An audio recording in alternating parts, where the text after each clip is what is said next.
Started. Okay, so thank you everyone for coming. This is the International Forum on Youth, and this is the Administrator Perspectives panel. And when we say administrator, we don't necessarily mean administrator like academic affairs or non-academic affairs kind of administrators. If you're administrating a program, or if you're an instructor running a program in addition to your courses, then you're an administrator for the purpose of intercultural policies and programs. And our faculty, just because we use the word administrator a lot in academia, faculty are administrators. They administrate everything from their classroom to programs. And so keep that in mind as we do this. Probably the best way to start this is, do you have any opening comments, Maritza, before we go, or should we do introductions? And I'll do the introductions based on the kind of the way the Zoom pictures show up on my screen. I've got nothing else to add. Let's start with you then, Maritza. You're the first box. So go ahead and just introduce yourself and especially your role in making IFI work. Hi, everyone. Thank you for coming. My name is Maritza Monzon, and I work here at College of the Canyons in the Office of the International Services and Programs. I'm very excited to be part of this team that's put together this program. This is our third year.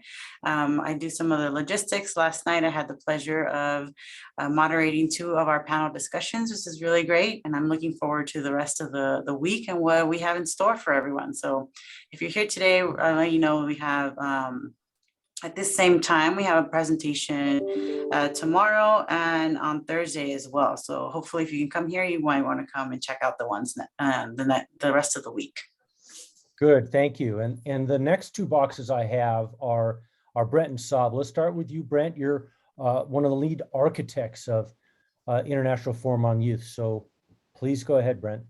Sure. Thanks, Tim. And thanks everybody for being here. I'm Brent Riffle. I'm in the history department here at College of the Canyons. And along with teaching history, one of my pleasures of working here is collaborating with this team at ISP on a lot of projects.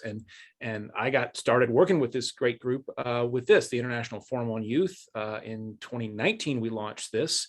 And as Maritza said, this is our third year, and we are off to a great start. We had a great slate of presentations and panels discussions yesterday, a lot of different topics. And I'm looking forward to, as Maritza said, continuing with a lot of great discussions this week. I'll be introducing our speaker this afternoon at 5 p.m., which is a lecturer and principal of a school in Nepal. And then I'll be moderating a panel on Thursday with our scholars. So I'll hope to see you all there. Thank you. Excellent. Thank you, Brent. And Saab, you've got the next box on my window here, so please go ahead. Okay, hello. My name is Saab Matsumoto. My first name is Saab, as pronounced like a Swedish car, even though I am technically not Swedish. And I just want to make sure you understand that. And I am a math faculty member here. I teach mathematics. Again, just like Brent, in addition to my teaching load, I also am helping out or being helped out by the international services and programs in putting together this forum. And this is the third time, as Maritza said, and I'm really excited about this. In fact, I was so excited. I took my wife to a campus yesterday for the opening session with our own Dr. Diane Van Hook. And I have to say, my wife really, really appreciated that. This is the first time she heard her. And I'm glad that this is open to the public. Also, it's available online afterwards, because I think many people would be interested. The ones who were interested but could not come because of their schedule conflict can watch this, later. So I'm very happy to be a part of this team, and I am excited to hear what you have to say now. Thank you. Excellent. Thank you, Saab. So, Councillor Waldon, you're next on my box of squares. Hi. Well, thank you everyone for inviting me here today. My name is Russell Waldon. I am the Dean of Global Learning at Skyline College and former member of the team at College of the Canyons. And that leaves last but not least, Dr. Jia-Yi Cheng-Levine. Hi, my name is Jia-Yi Cheng-Levine. I'm a Dean of International Affairs and Global Engagement. This is really quite an incredible event for the week-long event that we planned. Just many thanks to Brent, Saab, and Marisa and Tim who put in a lot of work for this event. So we hope, like what Marisa mentioned and Brent mentioned, that you would choose to join us on some of the events throughout the week. Thank you. Excellent. And so I think that leaves us with all the panelists that are currently present, correct? Yes, we have me Okay, and great. Russell.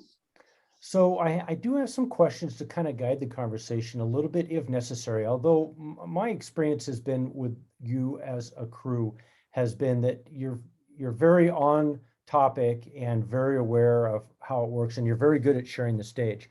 So I'll start with a few questions and then and we'll just kind of see how it goes from there. I'm not going to call on each of you to answer the question, so I'll let it free flow. And like I promised, and we've done a little bit of this in the introduction about sort of what your role is professionally, but your role professionally and your primary charge are actually sometimes different. So we're going to do the primary charge question as promised. And let's start with you, Dr. Jia-Yi Cheng-Levine, if you don't mind. What is your primary charge? I thought we agreed Russell is going to go first. Oh, did you all vote on that, huh? I think we should have Russell go first. So I'll take my. All right, Russell. You know, for me, that question, as I kind of mentioned earlier,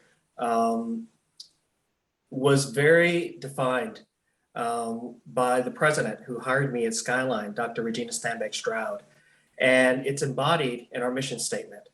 And the mission statement at Skyline is to empower and transform a global community of learners. So to empower and transform a global community of learners. And what she communicated was that every day that we come onto that campus and we put our feet down and we walk from our automobiles or however we got there to our offices, that's what we need to have in our minds of what we're going to do that day. So that's my charge, to empower and transform this global community. And it can change on a day-to-day basis. You know, part of the programs that I have, the largest programs I have are the International Student Program and then the Study Abroad Program. But in addition to that, I also have two learning communities. One is a hip hop infused learning community that uses those pedagogies to teach and instruct. And we also have an Umoja A-Step, which is particularly geared towards supporting African-American students on the campus. So those priorities can change on a day-to-day basis. As I'm walking into my office, it may be something with international students that is a priority that day. And that is my charge for that morning or that afternoon. It could be study abroad. All of us know what has happened over the past year and a half regarding study abroad. So there were probably more days than I want to remember where study abroad kind of bubbled up to the top and there was an issue there. Thank goodness we're getting back to normal now. So it really varies on a day-to-day basis, Tim. Okay. And we do have Professor Odo who joined us. When your camera and mic works, just let us know. So as far as that question goes around primary charge, does another panelist want to take that on?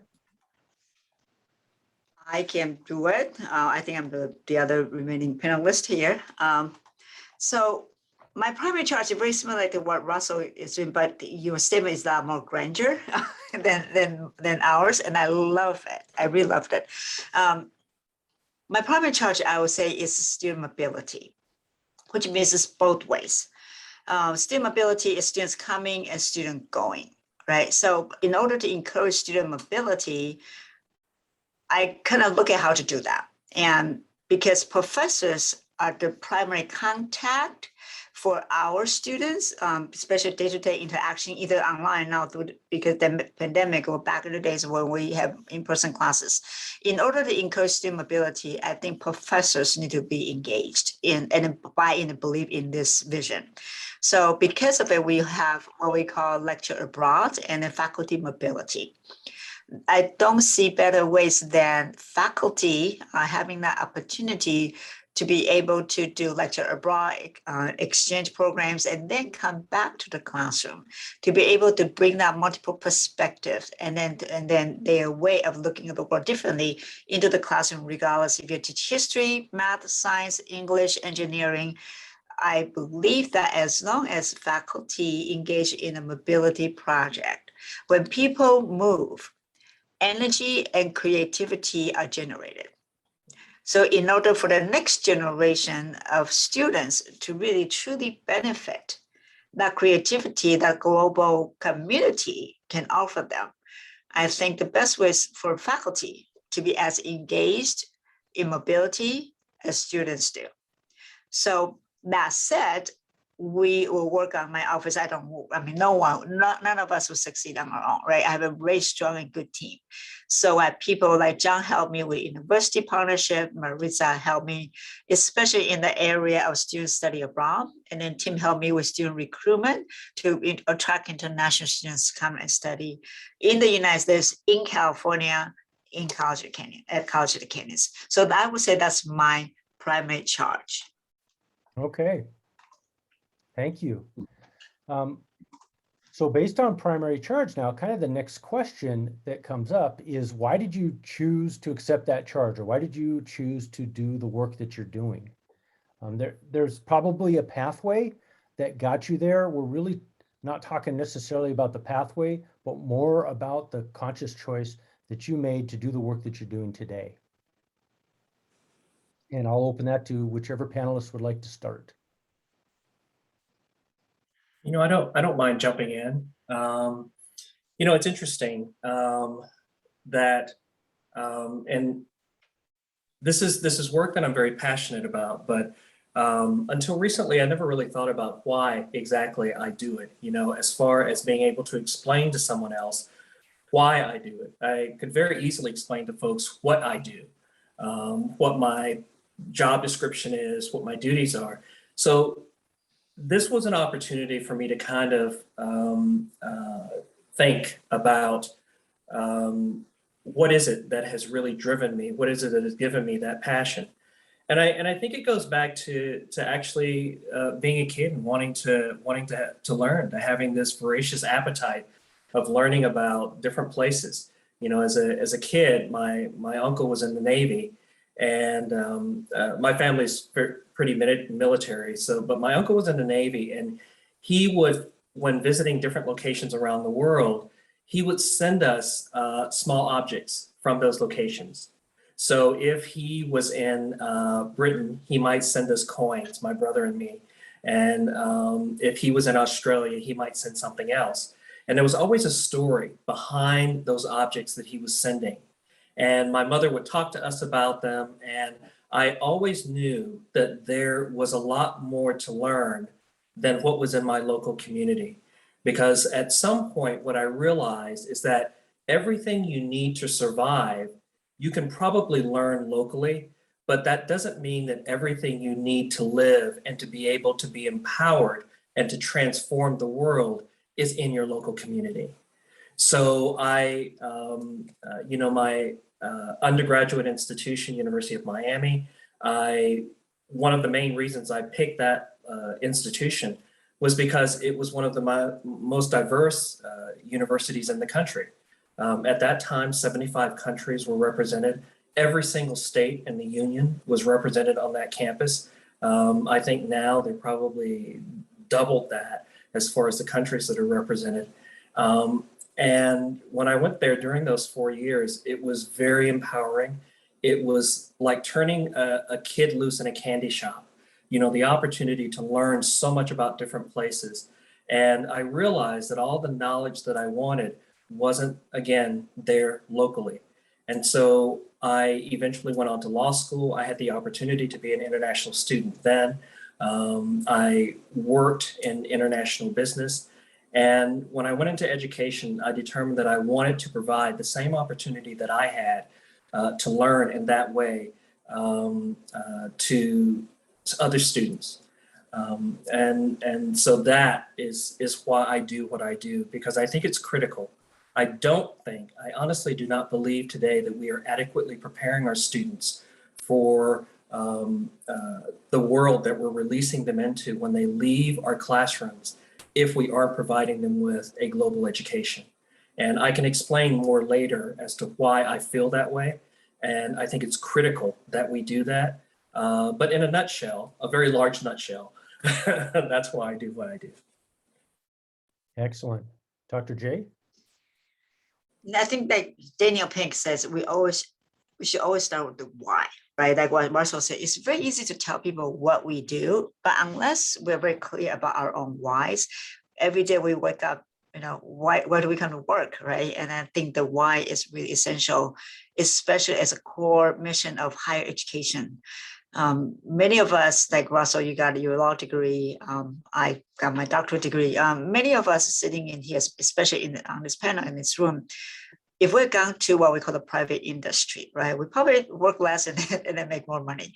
But why do we do what we do? And I believe education really is the primary pathway to change people's future, to change the world for the better. And I'm all about changing the world for the better. So I started as a English professor, and then I wouldn't say I kick and scream, got dragged into international education. At that time, the international program needed someone to run the program, and I was a professor of English and a department chair. It was kind of weird that someone came to me and said, "Hey, we think you'll be good at running this program," and I was a little bit offended in that sense. I said, why? Because I'm Asian? Why? Because I was an international student, right? So at that time, because my why of engaging in higher education is to change lives, change people's thinking by changing how they think, that we hope to have more multiple pathways for them to choose the life path.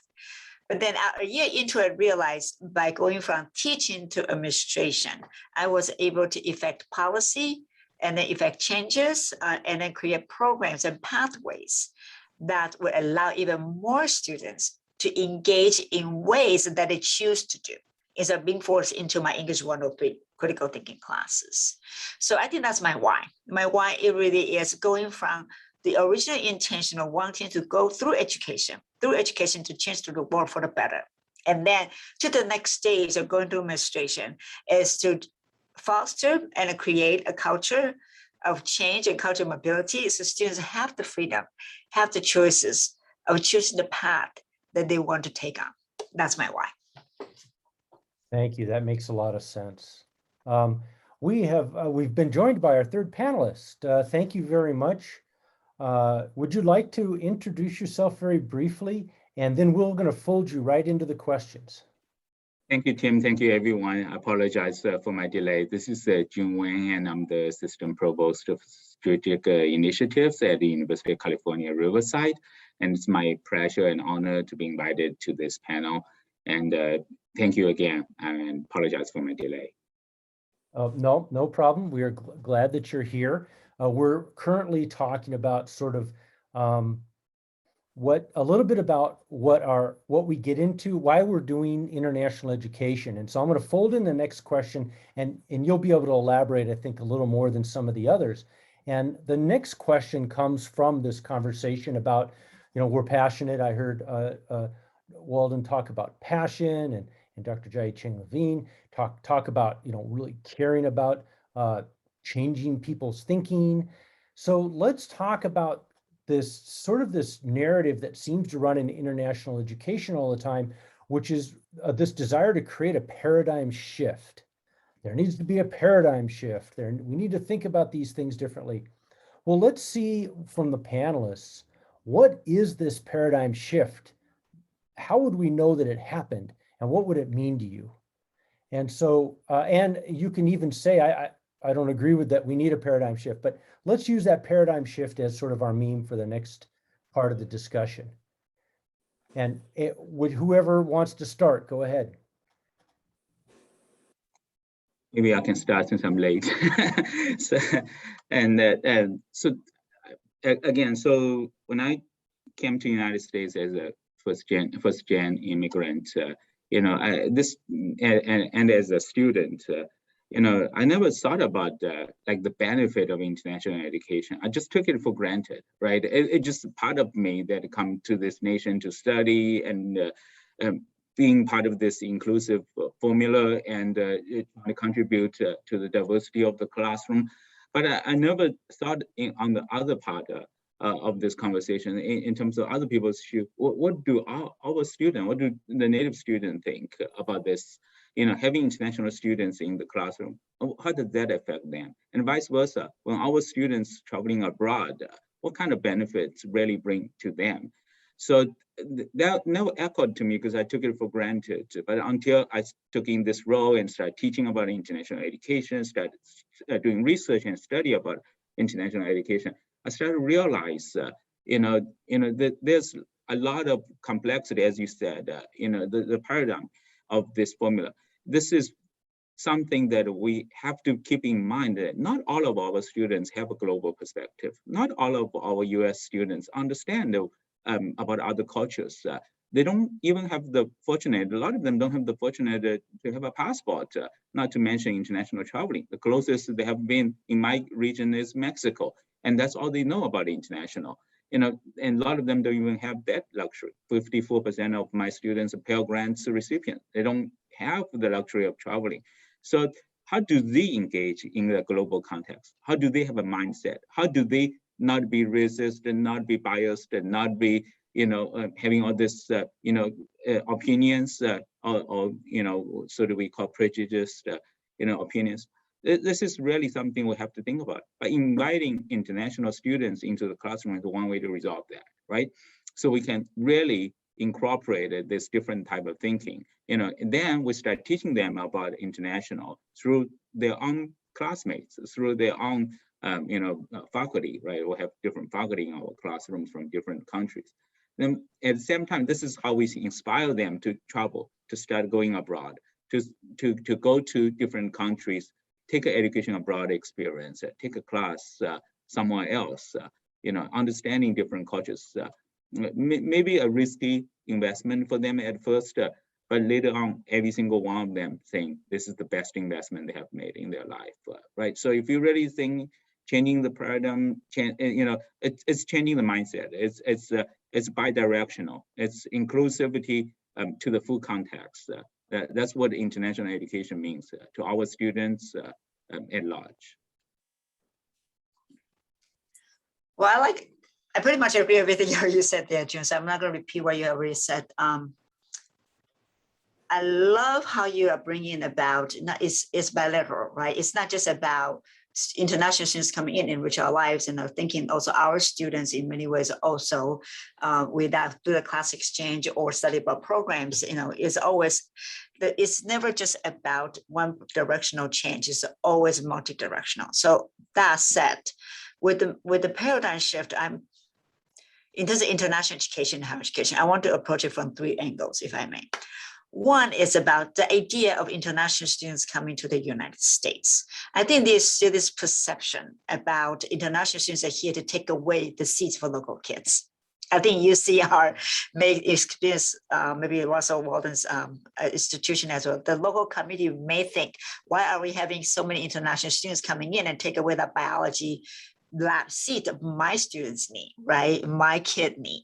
So one of the paradigm shifts I would like to see is actually international education being a self-funded program. International students pay the full cost of tuition, meaning when they come in, they really pay whatever the full cost of tuition is. And then that funding stay in a local community, local colleges or universities, and then we are able to use that funding to support a lot of programming that may not be possible if they're not being international student coming in, trying to benefit local US education for better their lives. In addition, the funding coming in actually help benefit the local economy. So that's one. That's that kind of paradigm shift I would like us kind of think about it. The second level of paradigm shift is more of just international name, institutional level, because community college usually have this stigma that people say community college must the kids who cannot do well cannot be accepted to find university like UCR. Therefore, you go to community college. So the one and Wang, Jia-Yi and I were working on is we want to start presenting to the world, right? Community college, like President Obama said, is the best kept secret in the United States. Because if you look at people in the United States, more than 50% of people receive bachelor degrees in the United States all have taken classes at community colleges. So that's what I tell people, you do what Americans do. My own daughter went to COC, went to Berkeley, right? So if you do what Americans do, you started at community college, you have a guaranteed pathway, you start at COC, you start with Russell Waldon, Skyline College, then you will be able to go to UC such as UCR. So this is another paradigm shift that I would like people to think about and work to, like people like me and Russell and June, we would like to work towards it. The third level of paradigm shift really, and then it's to do with the international relations. So if you look at what would be the best way to bring world peace, for me, it's to get the young people to be in the same classroom and talk to each other, learn from each other. And then instead of us watching TV and then let the entertainment business to tell us what people in other culture, what they eat and how they act and how they prejudice against Americans or whatnot, right? If you put young people in the same classroom, work on the same project, or work on the optional practical training, work together, to me, that's the best way to shift people's thinking. It's about people with people interaction. So I feel great responsibility, maybe self-imposed, I don't know. I feel the great responsibility that people like me and Russell and John that we have as the head of international programs for all higher education to be able to bring that paradigm shift to our local community, to the state and international institutional level, and to the global level. That's good. That leaves you, Russell.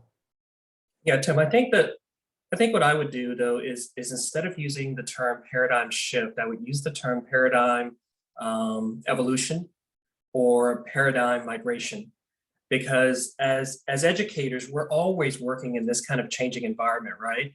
You know, for those of us who have been in the classroom, we know that from semester to semester, what we teach our students changes.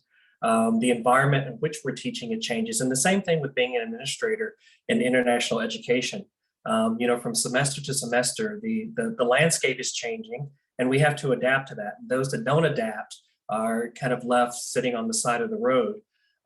So when I look at it from this perspective of kind of an evolution or a migration, I think that we're constantly trying to figure out new ways of making sure that as we promote international education, that we provide as many resources to our students that are here as possible. And that we also, one of those resources is making sure that there is this exchange of ideas, this cross-communication between cultures. And that also involves students traditionally from abroad coming to the United States. But now in this age of technology, it also involves students who are remaining in their home country, actually participating in our classes, because we can now do that digitally. So this is something that we weren't doing 10 years ago, but technology has allowed us to do that. The way that we think and understanding the importance of this kind of cross-cultural communication has allowed us to open our minds and to entertain this idea. But you know, the study abroad of sending our students over there, I don't mean to imply that is no longer important. It is critical to what we do, because when we send our students abroad and they have an opportunity to live and learn in another culture, they then come back and they educate the rest of us. You know, not all of our students will be able to participate in study abroad. Some of them for financial reasons, some of them for other reasons, their home responsibilities, family responsibilities, work. So we rely very heavily on the ability of those who come back to share what they've learned, and also digitally, as I said before, those who are overseas to be able to participate actively in our international educational programs. So that may lead us to doing new and innovative things like, for example, a student who would normally spend one semester studying architecture or history or music or whatever that is, may only spend part of a semester on our campus, and then through some type of agreement may actually spend the rest of that semester studying at a partner university or college in another country. So if you can imagine an opportunity for a student to enroll in a class, I taught law, so half a semester on the home campus, and then the other part of the semester studying in London, and being able to do some type of comparative analysis. So those types of ideas, where 20 years ago, people might have thought, oh, that's ridiculous, especially at a community college level. I don't think they're laughing now. And I think more and more of those institutions that are expanding their knowledge of international education know that these are things that are coming down the road. And I do strongly believe in a first mover effect. Those institutions that are first to move on these types of innovative ideas are able to get their names out there. They're able to gain expertise in these areas. And that's where the students are going to go. Those that are not necessarily willing to do that, or unfortunately, in some cases, don't have the resources to be able to do that, what they will need to do is then, I think, have partnerships with those community colleges that are able to do that. Because through those partnerships, what they can still do is provide their students those global opportunities. That's interesting. A lot of similarities in what all three of you have said. And I think that that exchange of ideas, whether it's by changing the mindset of students, or whether it's international relations, or whether it's that exchange of ideas that you just mentioned, Russell, seems to be a common theme. And so and thank you very much for kind of redirecting the paradigm shift question, because I think there's a lot of ambiguity in that. And I think you did. I think this is going to be a very good primer on how to think about that as well. Let's move to Can I do one thing? If I could, I wanted to reach back to something that Dr. Cheng-Levine mentioned about educating the public about international education. Sometimes that can, we think, it's, we just did this last year. We educated the public about the importance of international students, and we thought we were making headway, and now it's 18 months later, and we have to do it all over again. We have to, I think you have to be okay with reinventing the wheel. And I know that Dr. Cheng-Levine does that every year every day when she meets folks who don't understand international education. She explains to them and talks to them about what it is. And I know that because I've talked to her, and I do the same thing. It's a constant. I don't want to say a constant battle, but a constant effort of reinventing the wheel. And it's just part of what goes along. And I can't speak for Dr. Wang, but I kind of wonder if he does the same thing. There's this constant, it's just part of your job of always re-educating. So as we move forward, we always have this other responsibility of teaching lessons that we've already taught, because there's a need for that to keep turning over.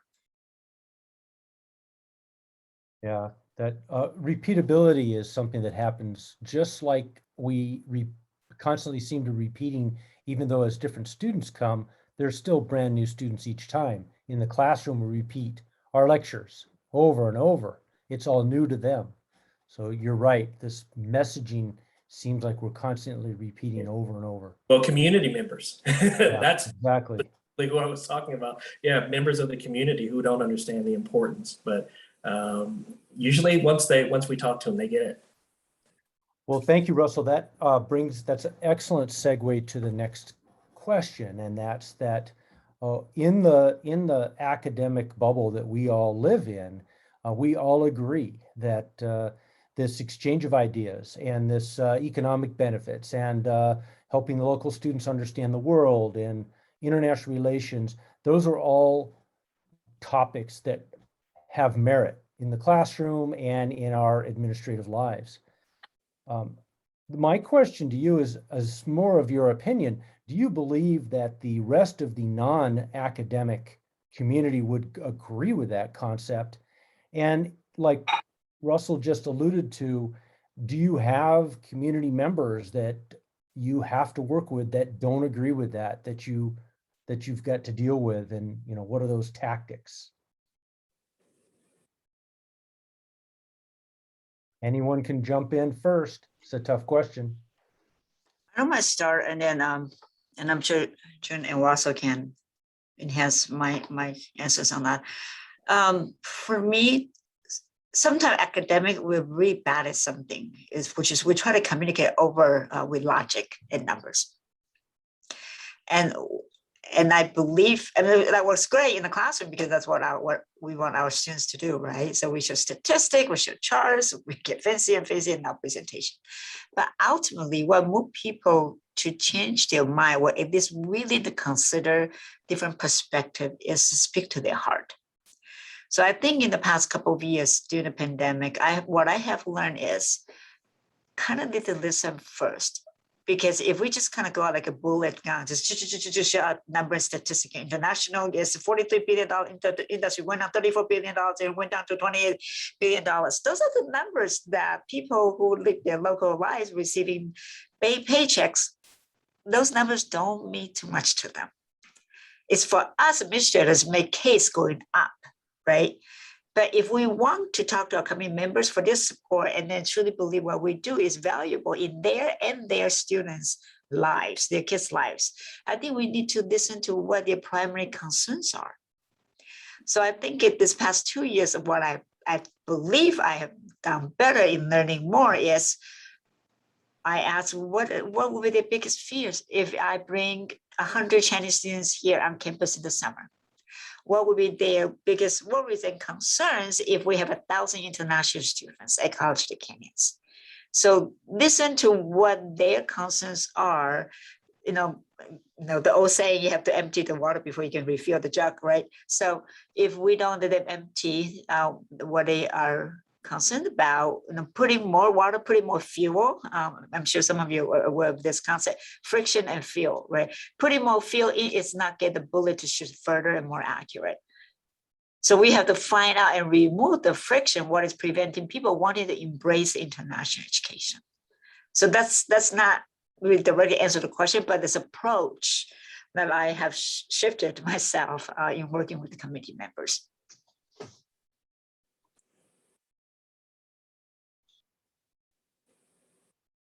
I'd like to echo a little bit on what Jia-Yi said, and I want to paraphrase something that our president at UCOP, Dr. Michael Drake, has mentioned earlier this year when he was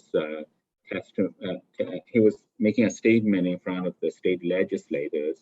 When we have the state legislators challenge him and challenge UC and CSU, saying, "Why are you guys accepting so many international students?" And he used this, metaphor, saying that having an international and out of state, including out of state students, is not occupying the in-state students' land if we're driving on the highway.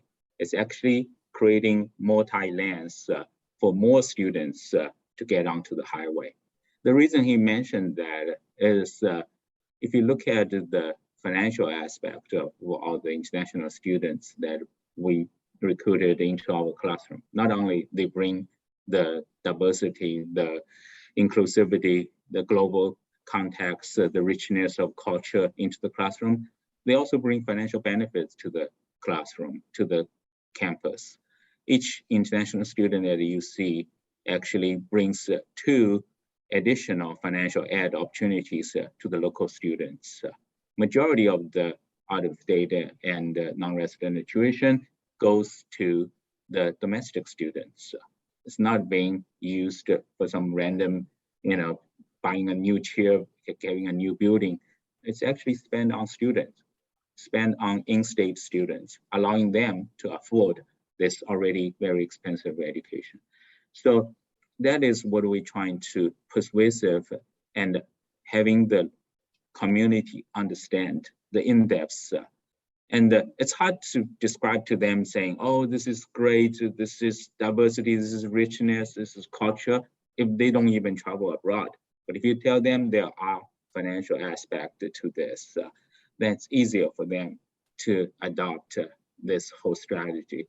Again, not trying to defend or saying that this is the best way, but it is one way that we have been using to help our domestic students to afford this public education, make it more accessible to more students in the state. So I hope that helps. And I couldn't agree more with what was said by both speakers before. I mean, sometimes the process, especially depending on what the political climate is, this thing we call international education appears to be fairly adversarial. What I speaking for me, what I know that I have to do when it appears to be adversarial, for example, the public or the community not really understanding what it is that I do, I have to remind myself that the community is not the enemy. I teach in a community college, so the community is actually part of the team. And if there is this misunderstanding, then what I have to do is look at what I'm doing and examine whether or not I'm doing a good enough job at communicating what it is that I do, so that we now have a part of our team that is actually supporting what we do. And that doesn't mean that everyone that I talk to in the community is necessarily going to support international education, but what should happen is that even those who don't necessarily support international education, at the end of the conversation that I have with them, they may still say no, but it's a very informed no. And they're able to very specifically state why they don't support it and what their objections are. But I have to say, for the most part, there's overwhelming support in the community for international education. And one of the reasons we have that is because people need to understand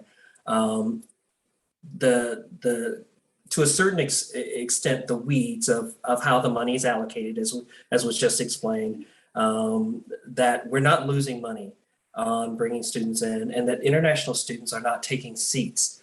We can walk and chew gum at the same time.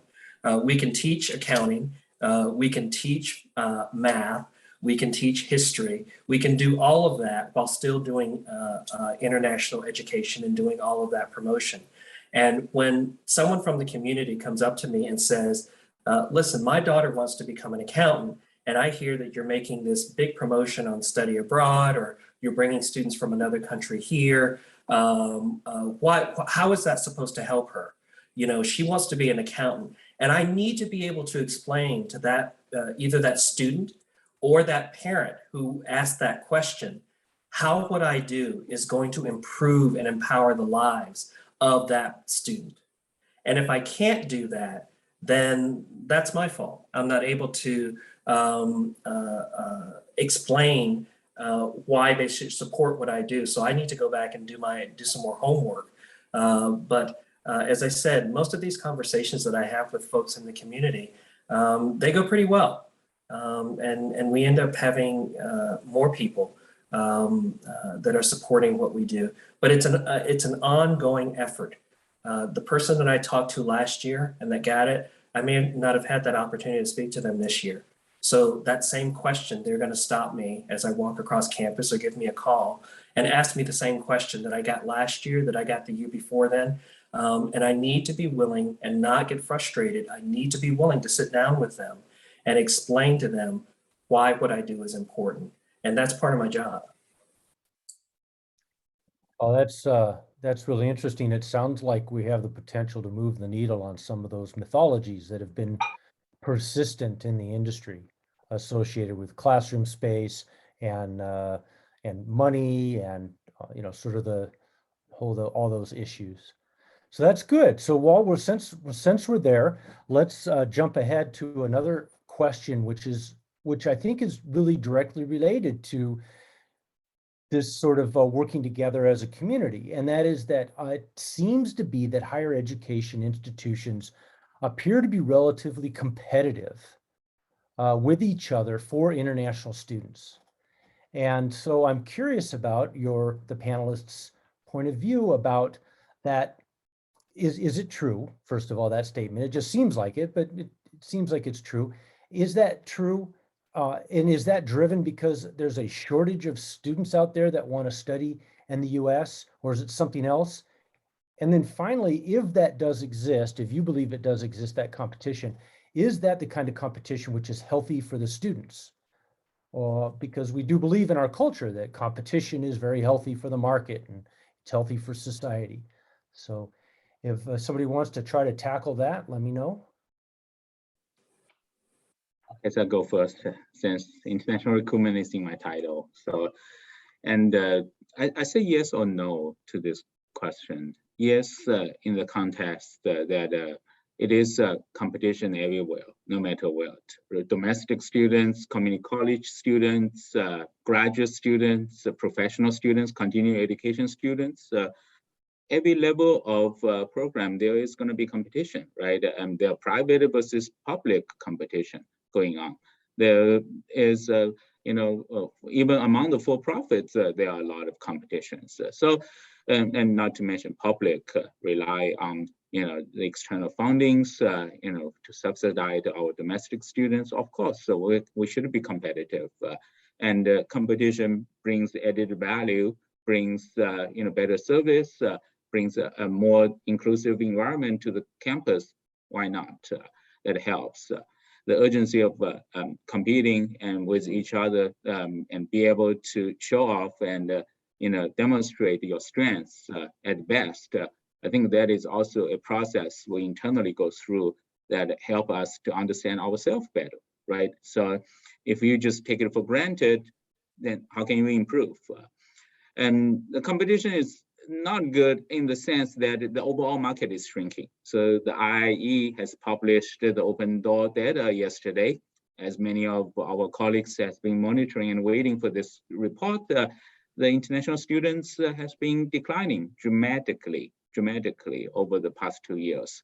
Partially, due to pandemic, partially due to the global political climate change. A lot of reasons. I'm not gonna overread this report, but the market is shrinking. But the market is not just shrinking for international students to study in the United States. The market is shrinking. Overall student pool has been shrinking in the United States. The birth rate, look at the Northeastern region, the studies about a dramatic decline in terms of college-ready students in the next 5 to 10 years.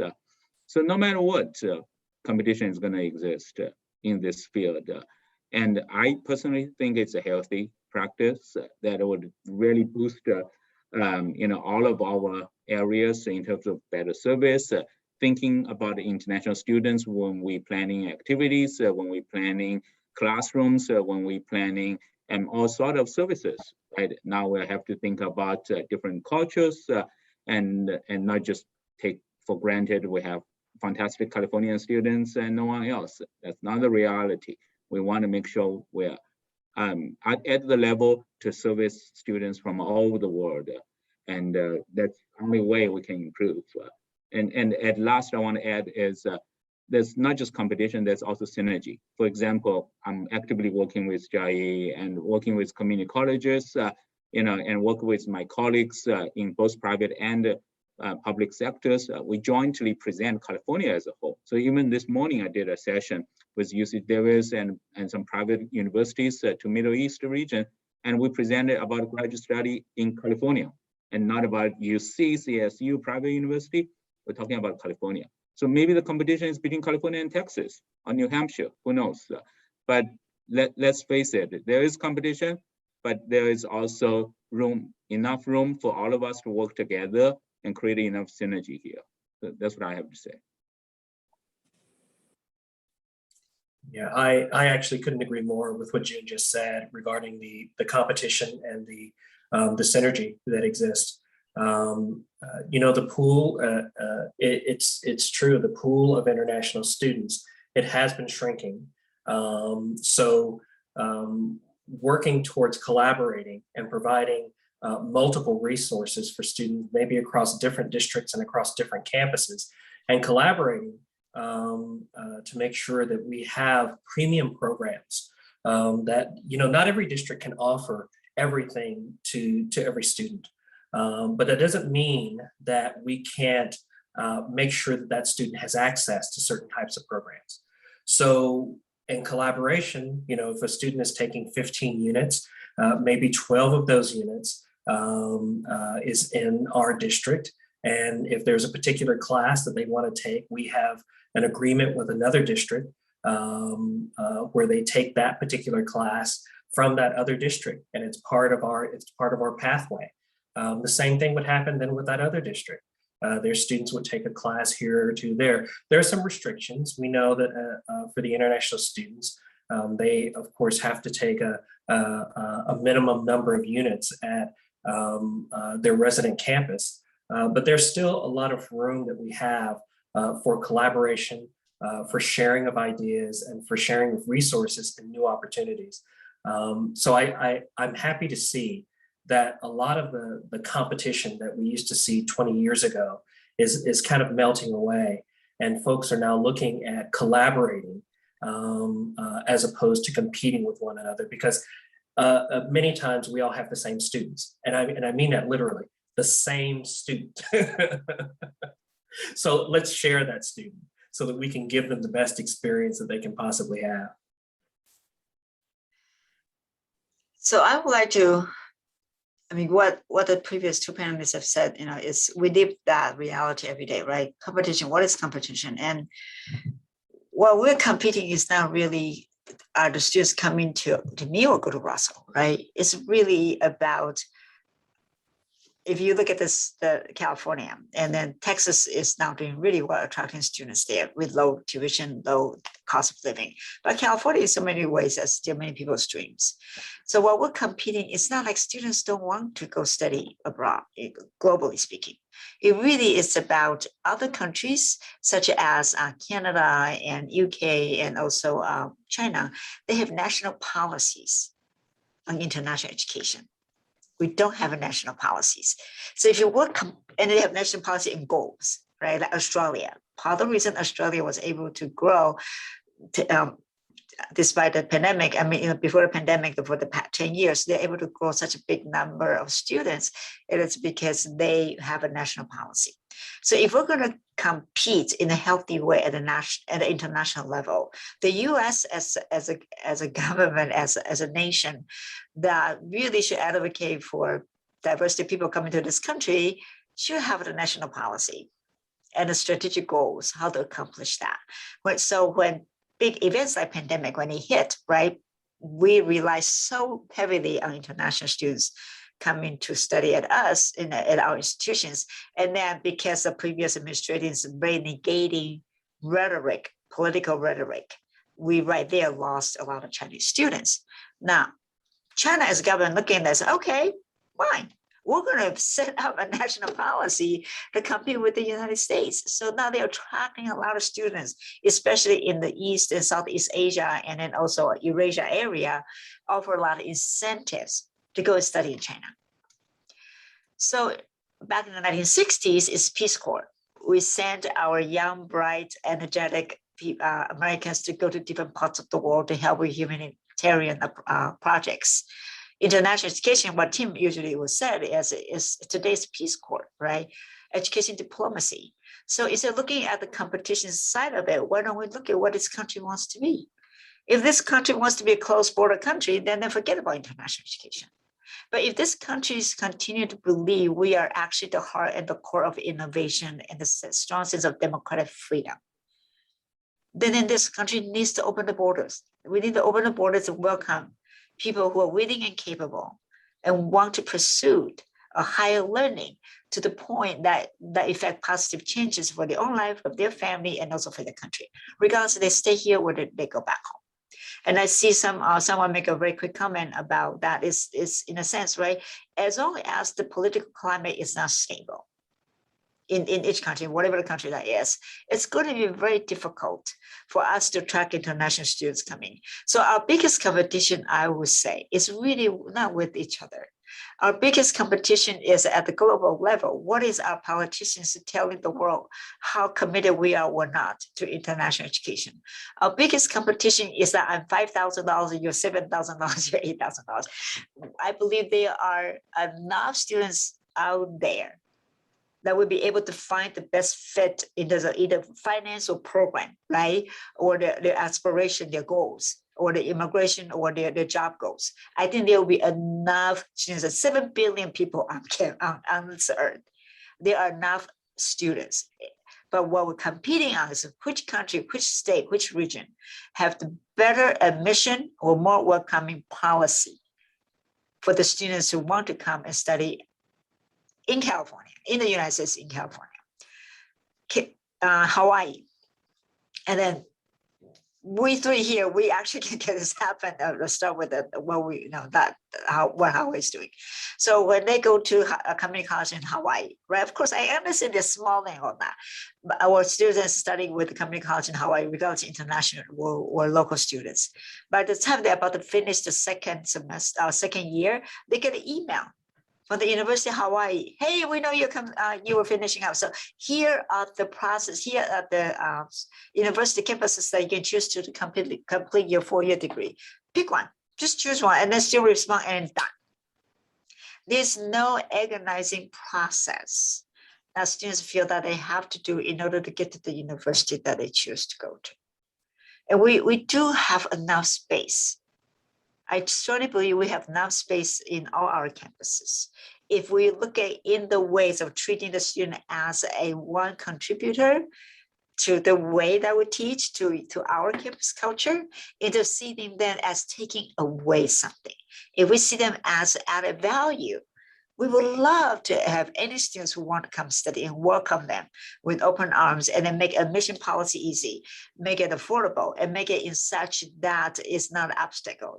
We are higher education educators. We should be removing barriers, not putting up barriers for anyone in the world who wants to come and study in the United States and then contribute to our way of thinking and our way of life. Yeah, that's a very good point, Jia-Yi. The friction in the transition in the 2+2 creates a lot of problems, and it's probably in the top 3 of the questions that I get in my daily conversations around the world about going to school in the United States. So let's shift though a little bit to maybe we'll go up a few thousand feet in concept here. And that's, we'll talk a little bit about social media, because study abroad and the merits of study abroad have been around for a long time, 100 years, maybe longer. And certainly the idea of study abroad has been around since before social media started to have its influence. And now perhaps with the digital world, you could travel anywhere, experience anything. You can go anywhere, you can see it. News there's lots of news organizations that you can go to that show local news in other countries. Is the concept of study abroad really the abroad part? Or is there some other element in study abroad that is of value that makes it so that even though you can watch National Geographic or Discovery Channel or whatever you want, you still don't get that same benefit?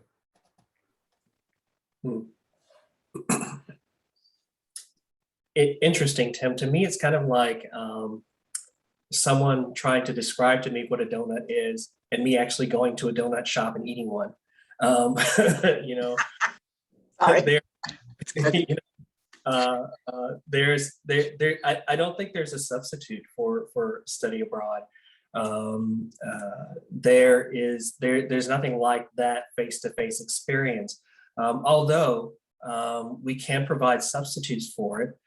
We can have virtual study abroad, which is an opportunity for students to participate in a lot of those activities and to walk away with a lot of that experience.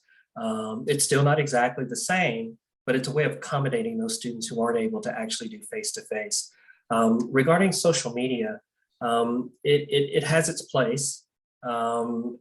It can be used very effectively for good. It's very powerful, social media. We know that. The thing about social media is that, as the old saying, with great power comes great responsibility. So we see a lot of the power. I'm not sure we see as much responsibility as we need to. We're coming through a pandemic, and we've all seen some of the disinformation and misinformation that has been spread on social media. So I think one of the concerns that I have is what is verifiable. If you're getting your information from social media about other cultures, about other places and other people, how do you know that that's accurate? So one of the things that I think we all want to do as educators is make sure that we instill in our students the ability to think for themselves, to be able to question things effectively. And that includes news sources on social media. And that's really hard. If you're reading something, the saying used to be, oh, it's on the internet, it must be true. That when the internet was new, there wasn't as much misinformation or disinformation floating around there. But now there's what we're seeing now is this intent, which I think is somewhat new.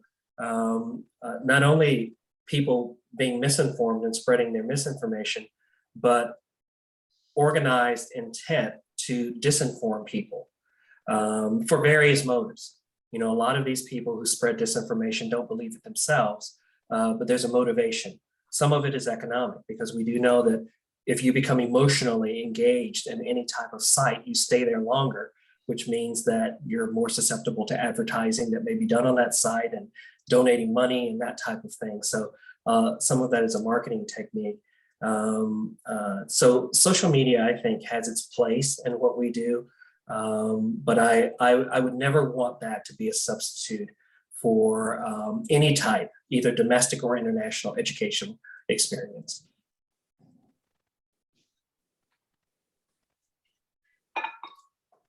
That's excellent. All right, let's talk about something about kind of move to the future now. So we went way up at the 50,000 foot level. So higher education institutions are certainly geographically rooted. Community colleges, the word community, it is that community, and there are territories kind of drawn up. Some of them are just state boundaries. But what is your personal prognosis about the internationalization of institutions, and how might that play out? Do you see that in the future, in the near future, or is that something very, very, very far off? You can perhaps imagine the day comes when we're, globalism is kind of how we're teaching. But I'd like to hear your opinions on kind of that future concept. I'll go. I study literature, so I look for patterns, pattern behavior, pattern thinking. So with that, I would say if you look at in the United States, 1960s civil rights movement until 1990s, when multicultural literature actually became a thing. It just only took us 30 years, that's all. And then even with the multicultural as a thing in education, especially in higher education, and then it took us another 20 years before the DEI really takes a hold, right? In our thinking and our practices and the things, hiring and all that we have to do. Same thing with environmental sustainability. So what the future would look like, right? When environmental sustainability becomes a norm, not the peripheral concept, that would be nice if we add to it. When it becomes a norm, becomes a core of everything we live. When diversity is a core of that we just live. We don't even have to think about it or think much about it. It become part of who we are. Who we means a higher education, is a community education or education in general. So when that becomes who we are, what we do, what we think about, what we do every day. And then my thinking is, I think the pandemic has taught us that everything is global. Diseases, right? Thinkings, and then a tweet from whoever that goes global. So in that sense, when environmental sustainability becomes a norm that we just live by, when the ramp for people with disability becomes the norm that we're all supposed to do, when international education become a norm as part of the requirement that all education should engage in, that's when we say we have truly been successful as a higher education institution, or as a concept, as a construct. And it only took us 50 years for like multiculturalism really take a hold. And now we think of hiring, like managers have to be trained, how do we accommodate, and what do we think about DEI? What do we do? International education, I think it's going to take another 30, 40 years, but we can speed it up because we're in a world of internet, right? We can speed it up by actually engaging and then proactively talk up, right? For us, June and Russell and I, we have to manage up, make sure our board, make sure our state level governing bodies will see international education as important as DEI. DEI is important, but the global diversity in some ways coming from a larger scale of bring things into the center. So those concepts should never be peripheral. It should not, in American ethnic study, for example, should not be the peripheral. It'd be nice as an option if you want to take it as part of your degree program. Global competency should be part of the degree requirement for every single degree. Same thing with build in the sense of sustainability and diversity.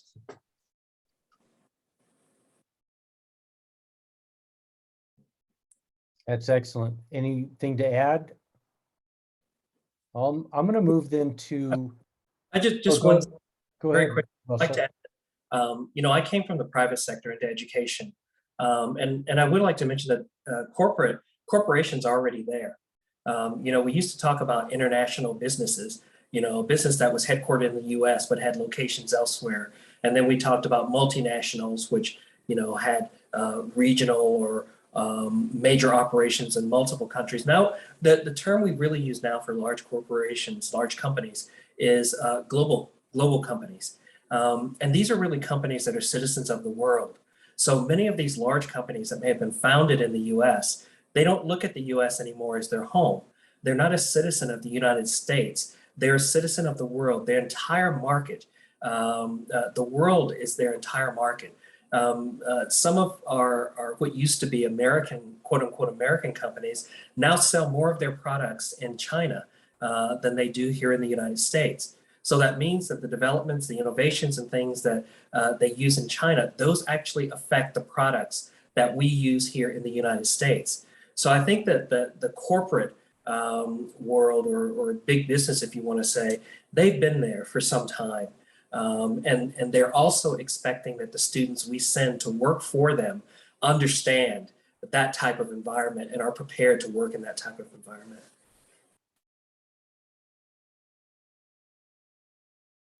I also want to add a little bit. First of all, I agree with everybody saying about globalization, global internationalization on the campus. We're overly self-focused on how do we internationalize our on campus, whereas some of our colleagues has already took the next step is to bring the campus elsewhere, right? To bring US education abroad is another thing. So for example, NYU has a campus in Abu Dhabi and in Shanghai, right? Duke has a campus in China, right? So all of this, Rochester Institution has a campus in Dubai, So all of this has already demonstrated, if we can't, do enough about what we have already done at our own campus, also bring our education abroad, bring it outside of our comfort zone and start including US education elsewhere. It has to be bi-directional, has to be more broadly thinking. And this global village is really beyond our imagination when Zoom can deliver the class 24/7 online without any traveling is needed. So who have thought about that? You know, I remember UC system had steering committees for over 10 years to talk about online education. Then until pandemic, overnight, we have online education all over the place. So what is changing so fast, so dynamic? And if we really talk about internationalization, we have to think about many, many things. I really like the students' comments in the chat about the true context of quality of education. And when we talk about globalization, internationalization, if you look at the NAFSA, you look at the APLU, they all have specific criteria for what is internationalization of a university, criteria, the parameters, metrics to measure this kind of things. And one of the most essence of this formula is quality of education and the context of education.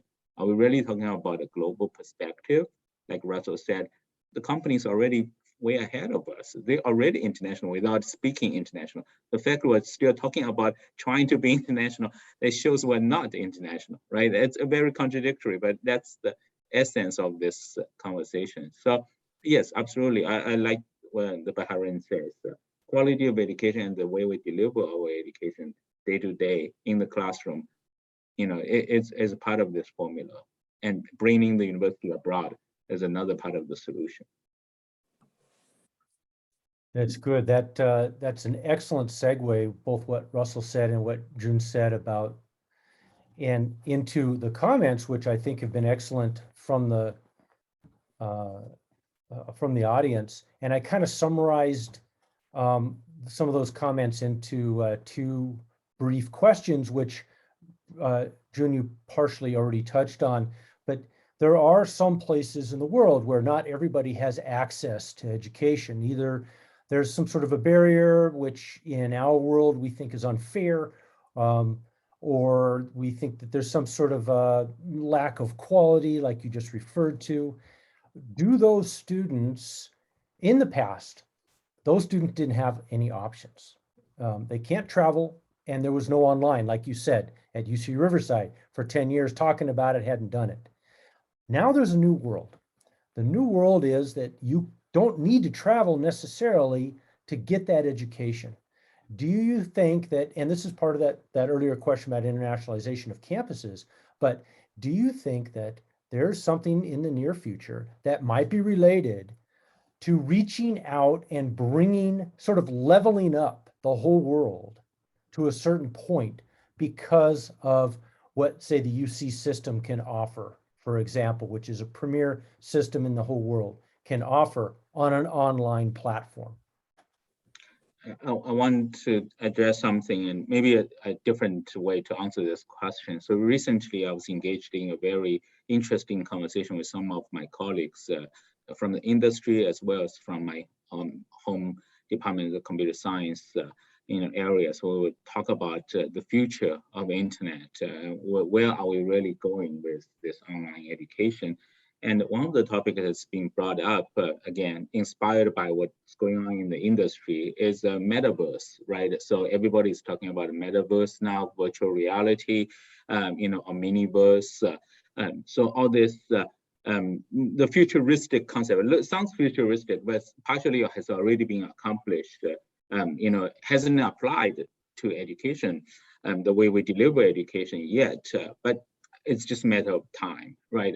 If virtual reality do come to a level that people can communicate and can live in a virtual environment through this so-called metaverse on social media, this virtual reality platform, then yes, then maybe some of these things we're talking about today is no longer a dream. It is possible through technology. How effective it is, how much this can benefit our students, we don't know. Nobody knows. Nobody tried. This is think 20 or 30 years back when the introduction of the internet happened to our life. No one imagined our work would depend on email. No one imagined we can talk like this across different time zones, right? No one could understand this. Even trying to dream as a sci-fi novel, this can't be even possible. So I think technology will help us, and but it's up to our educators trying to fulfill the context, thinking the well-round, aspect of this teaching component, add on to the soft skills, add on to the conversational aspects, add on to the cultural and inclusivity aspects to the classroom, right? Have students, technology is essential, but it's more than technology. It's how we teach and what we teach to the students. I think that's more important. So I think that kind of partially answer your question. I don't know if it entirely answer your question. Well, you said metaverse, and I think you also mentioned something about virtual reality and those two tools, and they do cross every border. So that brings it in. That's good. Any comments from the rest of the panel?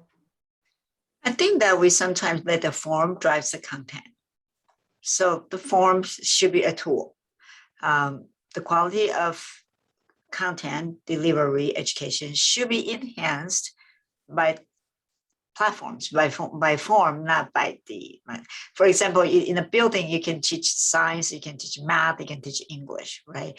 But there are some areas, for example, lab, you need specific stuff, right? And then of course you have lab classes. English faculty, we don't need a lab in that sense, but that's 10, 15 years ago. But then when computer come into play, many of us could not imagine, why do I need a computer to teach writing?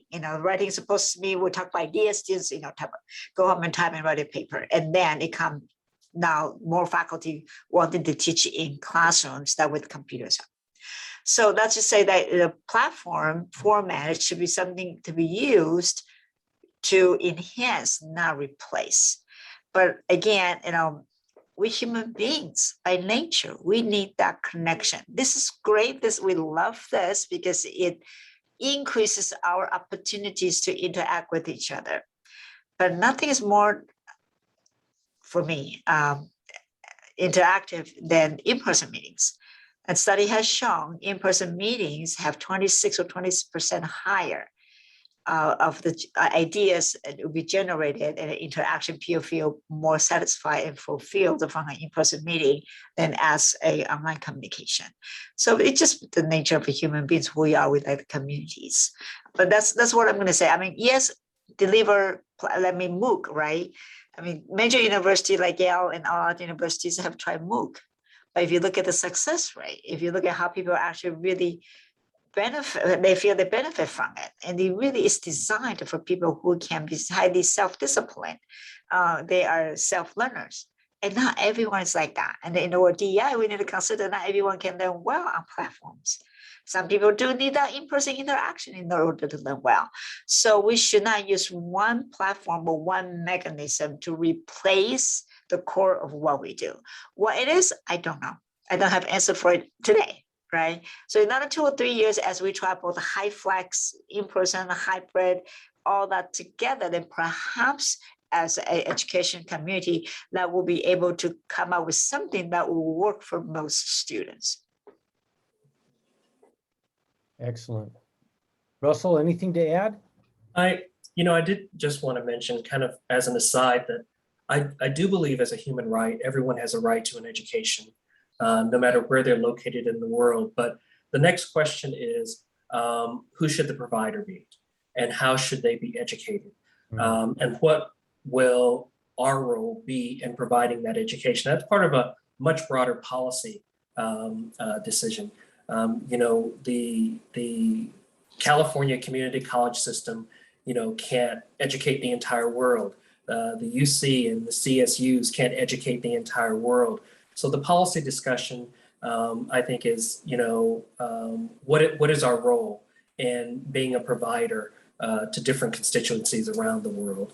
And I think that's something that is an ongoing discussion and will frankly change from year to year as we look at as I said earlier, the landscape, and we see what that environment is like. Well, thank you very much. We have covered a lot of ground. We started with why you're doing what you're doing. And we've gone all the way through to sort of what, the future might look like 50 years from now, where all of us are probably going to be sipping on our umbrella drinks on an island somewhere by the time that rolls around. So with that, I think I'll take the opportunity for any last minute questions from the audience, if there are any. Otherwise, we have some announcements to make that Maritza will make associated with the rest of the International Forum on Youth. And as the moderator here, I want to mention how honored I am to be able to be exposed to forward thinkers and to people who are candid about where they came from and why they're doing what they're doing. That is the type of thing that helps keep me going for a long time. So thank you very much. I really appreciate it. And Maritza, do you have any announcements you want to make about the rest of IFE and things like that? Yeah, I just want to remind everyone that we have more sessions coming up. So if you enjoyed this and want to participate in other ones, please come back. Today at 2 p.m. Pacific Standard Time, we have a study abroad panel. So we're still exploring international topics today. And today at 5 p.m., we have mentoring learners beyond the formal, which will have a speaker from Nepal looking at mentorship programs that he's conducted. Next tomorrow, and then we have in the morning at 11, the same time as today, we'll be looking at sustainable design and how we're transitioning towards global equity through residential building environments. So I would say that was a really good one as far as like the environment's concerned. If you're interested in sustainability, we also have a workforce panel. So what's the future of work? What is the work going to look like? We looked at international education today. We also have, of course, we're looking at the future of Vietnam, students in Vietnam. So we got a variety of different other sessions going on this week.